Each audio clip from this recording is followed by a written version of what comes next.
আসসালামু আলাইকুম।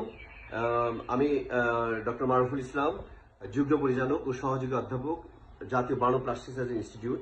অ্যাকচুয়ালি আমি এই ভিডিওটা আপডেট দিতে অনেকটা বাধ্য হয়ে দিচ্ছি। সেটা হলো যে আপনারা জানেন যে একটা মর্মান্তিক বিমান দুর্ঘটনা হয়ে অনেক বাচ্চা মাইলস্টোন স্কুলের বাচ্চারা আহত এবং নিহত হয়েছে। তো আমাদের এখানে এই মুহূর্তে জাতীয় বার্ন প্লাস্টিক সার্জারিতে 51 জন বাচ্চা ভর্তি আছে। একজন আমরা ব্রড ডেট পেয়েছি।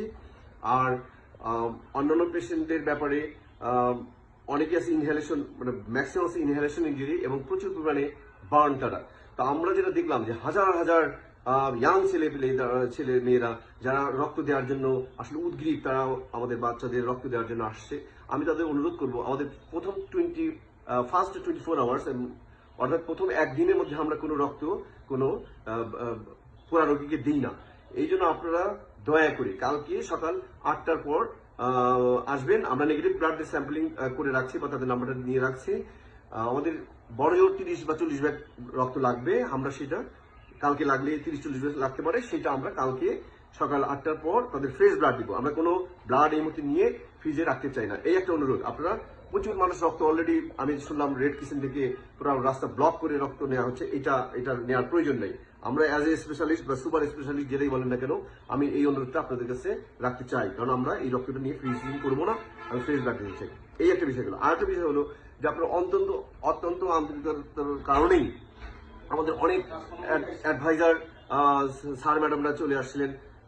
মোটামুটি অ্যাডভাইজার বোর্ডের ম্যাক্সিমাম স্যার ম্যাডামরা কিন্তু তাৎক্ষণিকভাবে এসে পেশেন্ট দেখে গেছেন এবং ওই সময় অতটা ভিড় ছিল না।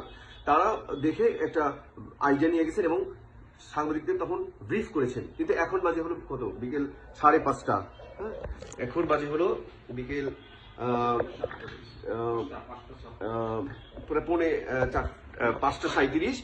এখন আমরা হাজার হাজার মানে কি এখানে এত বেশি মানুষের ভিড় হয়েছে যে আমাদের ট্রিটমেন্ট দেওয়ার জন্য কিন্তু এটা একটা অনেক কঠিন দিক। এই জন্য আমি অনুরোধ করব, সবিনয় অনুরোধ করব, কোনো রাজনৈতিক নেতৃবৃন্দ বলেন, অথবা উচ্চপদস্থ কোনো কর্মকর্তা কর্মচারী বলেন, অথবা ছাত্র প্রতিনিধি বলেন, অথবা যারা আমাদেরকে অত্যন্ত ভালোবাসেন, এই ভালোবাসার দাবি নিয়েই বলছি, বা বাচ্চাদের প্রতি যারা ভালোবাসা, এই ভালোবাসার দাবি নিয়ে বলছি, আপনারা দয়া করে হসপিটাল থেকে দূর থেকে খোঁজ খবর রাখুন, কিন্তু হসপিটালে আসেন না। তাহলে এটা খুবই মানে ট্রিটমেন্টের জন্য অনেক সমস্যাই হচ্ছে।